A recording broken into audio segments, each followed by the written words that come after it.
From KUNC and the NPR network, this is In the NOCO, a daily slice of Northern Colorado news and happenings. It's Thursday, February 29th. I'm Erin O'Toole. There's a ghost town that sits just off Highway 34 outside of Greeley. A couple of deteriorating buildings and a sign mark the spot. In the early 1900s, it was home to Dearfield.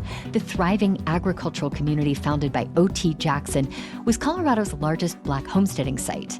Settlers grew corn, winter wheat, melons, and strawberries, and the community enjoyed great prosperity. I think it's very, very important to have Dearfield be an example of what Black people could do and have done and the future of what Black people could do. That's George June.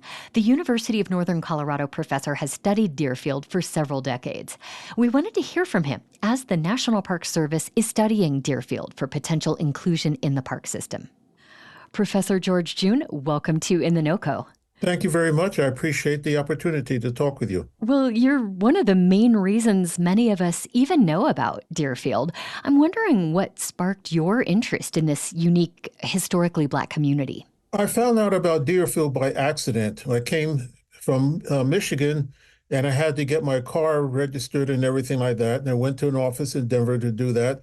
And the guy that was there at the desk told me about Dearfield. I'd never heard of it before. And then one time when I was driving back to Michigan, where I was getting my PhD, I saw a sign that said Dearfield and stopped there. This about 30 years ago. And I've been interested in ever since. That's amazing. I love how just a random conversation sparked this kind of lifelong journey for you. Yes. Tell us about the people who settled in Dearfield. Who were they? Where did they come from? Well, the people that settled there, because it was a homesteading site, and in fact, there's two aspects of Dearfield. One is that it's the homesteading colony, and then the second is the downtown area. And many people know about the downtown area, but don't realize that there were about 20,000 acres under cultivation. And the people that came there were from several states. There was even a family from Mexico, a Black family from Mexico. And that's because Mexico was the southern end of the Underground Railroad. So we do have that. You have people who are mixtures of Blacks and whites, of Blacks and Indians, Blacks and Latinos, and so forth, that made that colony up. And they wanted to have their own home, their own land. And fortunately, the weather out there was great, and they did not need water because the rainfall took care of everything. And unfortunately, what they didn't know at the time was that rain was in cycles. And therefore, in the 20s, the Dust Bowl comes in. And they had the best people from UNC and from CSU at that time helping them out. But ultimately, the Dust Bowl kind of put an end to Dearfield as it was, right? All the farming communities east of what is now Greeley, all the way into Nebraska, Kansas, and so forth. You had the Okies going from Oklahoma to California and all that. So it was a big thing. I even saw a photograph taken in the daytime at Dearfield in the Dust Bowl, and you could hardly see anything. And the people out there say if you looked at the sun on a bright day, all you saw was a blue circle in the sky. So it was horrible. But nobody realized the rain cycles and everything. Before that, they had bumper crops of everything. And the governors would come out at the harvest festivals. So that's how great Dearfield was. And what's so interesting to me, and something that you have learned over the decades that you've spent studying Dearfield, is how absolutely vibrant the community was. We know at its peak, there were about 300 people who lived there, and a number of businesses, including a grocery store that they built, a blacksmith shop, plus a school, churches, and a dance hall. Could you talk about the role that this sense of community had in helping people thrive there? Well, the people they had not farmed before, and there were people in the communities around that thought they would fail. And then after a couple of years, they were just amazed that these people are great. They put everything they have into running everything. And now O.T. Jackson, he was a messenger for a few governors. So he was in Denver a lot of the times, and he even wrote that the people who were responsible for the success of Dearfield mainly were the women and the children, because the men were out in Denver or other places working to get money to get the seed and the tools and everything they needed. So the day-to-day operations, at least at first, were the women and children that got it off the ground. That sounds like a tough life. I mean, you had the men going out and working day jobs basically in Denver and then coming back and farming and homesteading in their off time.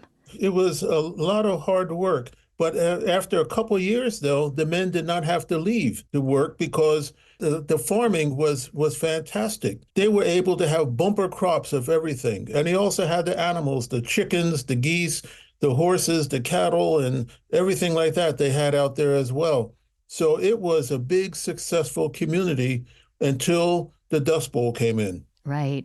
And again, they certainly knew how to have fun in the off time. They had music and dancing, and people even used to come from outside of Dearfield to enjoy that. Yes, one of the founders of Dearfield, one of the first people that settled there, he played the banjo, and his brother-in-law played one of the other instruments. And so they used to have dances at Dearfield on Saturday nights.